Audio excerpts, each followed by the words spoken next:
ఏపీలో ఇటీవల ప్రైవేట్ బస్సుల్లో ప్రమాదాలు రోజురోజుకు ఎక్కువ అవుతున్నాయి. పైన పటారం లోన లొటారంగా ప్రైవేట్ బస్సుల పరిస్థితి మారింది. సమయానికి గమ్యం చేర్చాలని డ్రైవర్లపై యాజమాన్యాల ఒత్తిడి నిరంతరాయంగా డ్రైవర్లకు డ్యూటీలు వేయడంతో ప్రమాదాలు జరుగుతున్నట్టు తెలుస్తుంది. ప్రస్తుతం మనం రాజమండ్రి వెళ్దాం. ప్రమాదానికి సంబంధించి అదేవిధంగా ప్రైవేటు వాహనాల అతి వేగానికి సంబంధించి మన అప్డేట్స్ అందించడానికి మా ప్రతినిధి శ్రీరామూర్తి సిద్ధంగా ఉన్నారు. శ్రీరామూర్తి. చందు, వరుసగా రోడ్డు ప్రమాదాలకి కారణాలు అనేకం ఉన్నాయి. అంటే ఇక్కడ డ్రైవర్ల నిర్లక్ష్యం ఉంది, రోడ్లు సమస్య ఉంది, అలాగే జాతీయ రహదారుల్లో మధ్యలో రిపేర్ల కోసం పెడుతున్న స్టాపర్లు కూడా కొంత ప్రమాదానికి కూడా కారణాలు ఉన్నాయి. అదే కాకుండా జాతీయ రహదారి మధ్యలో కాకుండా పట్టణానికి దగ్గరగా ఉన్న నగరాలకి దగ్గర ఉన్న ప్రాంతాల్లో కూడా ఈ ప్రమాదాలు ఎక్కువగా జరుగుతున్నాయని చెప్పొచ్చు.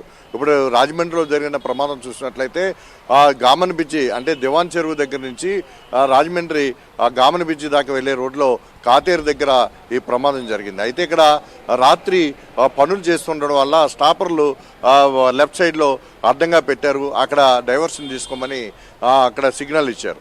అయితే అది కనపడకపోవడంతో రాత్రి సమయం కావడంలో అది ఒకేసారి ఆ డైవర్షన్ తీసుకోవడానికి లెఫ్ట్ నుంచి రైట్కి రావడంతో ఈ ప్రమాదం జరిగింది. డివైడర్ని ఢీకొట్టి అది పల్టీ కొట్టిన పరిస్థితి. అందులో 45 మంది ప్రయాణికులు ఉండడం అంటే ఎంత కంట్రోల్ చేసినా కానీ బస్సు ఆగని పరిస్థితి.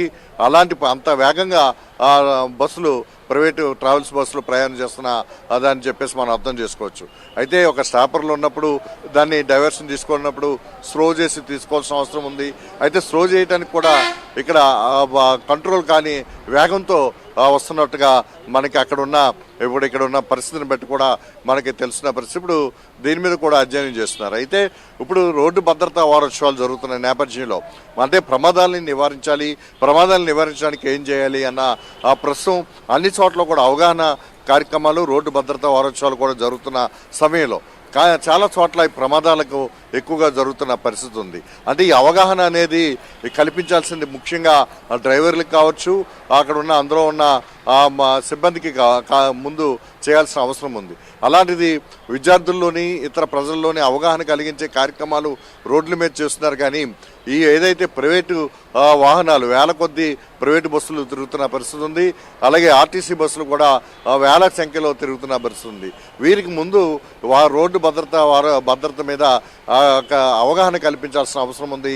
అయితే ఇది అతి వేగంతో కాకుండా ఓవర్ డ్యూటీలు కూడా వేయటం వల్ల ప్రైవేటు బస్సులు అంటే విశాఖ నుంచి హైదరాబాద్ వెళ్ళడానికి చాలా 10 గంటలు 12 గంటల లోపల 10 గంటల లోపల వెళ్ళి చేరుకునేలాగా అతి వేగంగా ప్రయాణాలు చేయటం, దానికి యాజమాన్యాలు కూడా వాళ్ళ మీద ఎలాంటి నియంత్రణ లేకపోవటం, ప్రమాదం జరిగిన తర్వాత మళ్ళీ ప్రభుత్వం ఇన్వాల్వ్ అవ్వడం, ఈ పరిస్థితి అంతా చూస్తుంటే అసలు ప్రైవేటు వాహనాల మీద ఎక్కడా కంట్రోల్ లేదనేది కనిపిస్తూ ఉన్న పరిస్థితి ఉంది. అయితే ఇప్పుడు ప్రైవేటు బస్సులు కావచ్చు, ఆర్టీసీ బస్సులు కావచ్చు. ఆర్టీసీ బస్సులకి అయితే ఒక స్పీడ్కి ఒక కంట్రోల్ ఉంది.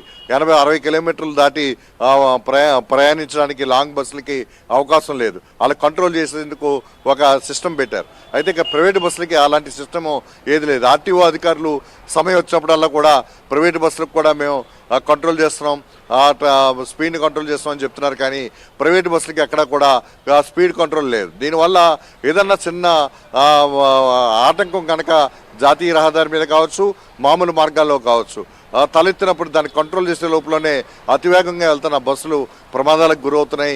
కొన్ని ప్రాణాలు గాల్లో కలిసిపోతున్నాయి. అంటే సంవత్సరం పొడవునా చూసినట్లయితే వందల సంఖ్యలో ప్రాణాలు ఈ ప్రమాదాల వల్ల గాల్లో కలిసిపోతున్న పరిస్థితి కూడా మనం అనేక ప్రమాదాలు చూసిన పరిస్థితి ఉంది. ప్రభుత్వం ఇప్పటికైనా స్పందించాల్సిన అవసరం ఉంది. ప్రైవేట్ ట్రావెల్స్ బస్సులు స్పీడ్ని కంట్రోల్ చేయాల్సిన అవసరం ఉంది. రోడ్లు బాగున్నాయి కదా అని చెప్పేసి జాతీయ రహదారులు కాబట్టి ఇష్టానుసారం ఆ స్పీడ్ వెళ్తుంది. అయితే జాతీయ రహదారిలో కూడా 80 కిలోమీటర్ల స్పీడ్ మించి వెళ్ళడానికి అవకాశం లేదు. చాలా చోట్ల స్పీడ్ కంట్రోల్ మీటర్లు పెట్టి కంట్రోల్ చేస్తున్న పరిస్థితి ఉన్నప్పటికీ కూడా ఆ సిగ్నల్ వచ్చేటప్పటికి కంట్రోల్ అవుతున్నారు. కానీ ఆ తర్వాత 100 దాటి 120 కూడా స్పీడ్ వేగంతో ఈ బస్సులు నడుపుతున్న పరిస్థితి ఉంది. అలాంటి వేగం వల్లే ప్రమాదాలకు ఎక్కువగా తావిస్తున్న పరిస్థితి ఉంది. అలాగే రెస్ట్ లేకుండా డ్రైవర్లు పనిచేయడం కూడా ఒక భాగం. మరోవైపు అయితే మధ్యలో బస్సు డ్రైవర్లు కూడా ఉండే క్లీనర్లకు కూడా బస్సులు ఇచ్చి నడిపించడం కూడా అనేక సందర్భాల్లో చోటు చేస్తున్న పరిస్థితి ఉంది. ఇప్పుడు రాజమండ్రిలో జరిగిన బస్సు సంఘటన ప్రమాదంలో కూడా ఇలాంటి పరిస్థితి ఉందా అనేది కూడా ఇక్కడ ఆరా తీస్తున్న పరిస్థితి ఉంది. ఇప్పుడు జాతీయ రహదారుల అధికారులు ఒకవైపు, అలాగే రవాణా శాఖ అధికారులు ఒకవైపు, పోలీసులు ఒకవైపు ఇప్పుడు సమగ్రమైన దర్యాప్తు మొదలుపెట్టారు. సంఘటన జరగకముందు చేయాల్సిన పనులన్నీ సంఘటన జరిగిన తర్వాత, ప్రమాదం జరిగిన తర్వాత చేస్తుంటున్నారు.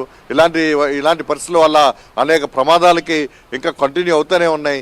అంటే జాతీయ రహదారులు బాగున్నప్పుడు ప్రమాదం లేకుండా సేఫ్టీగా గమ్యస్థానానికి చేరాల్సిన ప్రయాణికులు ఎక్కువగా ప్రమాదాలకు గురి కావాల్సిన పరిస్థితులు ఎదురవుతున్నాయి. దీన్ని నియంత్రాల్సిన అవసరం ఉంది. అతివేగాన్ని నియంత్రిస్తే తప్ప ఈ ప్రమాదాలు కంట్రోల్ కావని చెప్పేసి కూడా మనకి తెలుస్తున్న పరిస్థితి ఉంది. ఇప్పుడు అందులో ప్రయాణిస్తున్న ప్రయాణికులు కూడా బస్సు ఎక్కే వరకు గమ్యస్థానం చేరడానికి ఏదో టికెట్ దొరికింది కాదని ఎక్కేస్తున్నారు. ఎక్కిన తర్వాత ఆ బస్సు వేగం చూసి గుండెలు అంటే ప్రాణాలు చేతుల్లో పట్టుకుని వెళ్తున్న పరిస్థితి కూడా ఉన్న పరిస్థితులు కూడా ఉన్నాయి.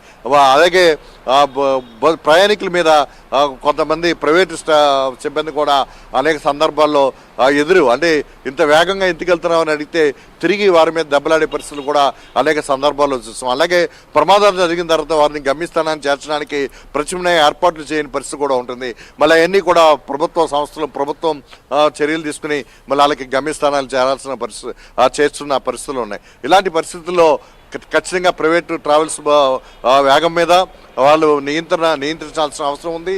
అలాగే వారి బస్సుల నియమ నిబంధనల్ని ఖచ్చితంగా పాటించాలి. అలాగే ఒకే పర్మిట్ మీద కొన్ని బస్సులు తిరుగుతున్న సందర్భాలు కూడా అనేక సందర్భాల్లో వెలుగు చూస్తున్న పరిస్థితి ఉంది. వీటన్నిటి మీద కూడా ప్రభుత్వం ఎప్పటికైనా ఒక కసరత్తు చేసి, ఒక అధ్యయనం చేసి, ఒక దర్యాప్తు చేసి వీటిని కంట్రోల్ చేయకపోతే మున్ముందు ఈ ప్రమాదాలకి మరింతగా పెరిగే పరిస్థితే కనిపిస్తుంది. Chandu. Right Sriramurthy, thank you.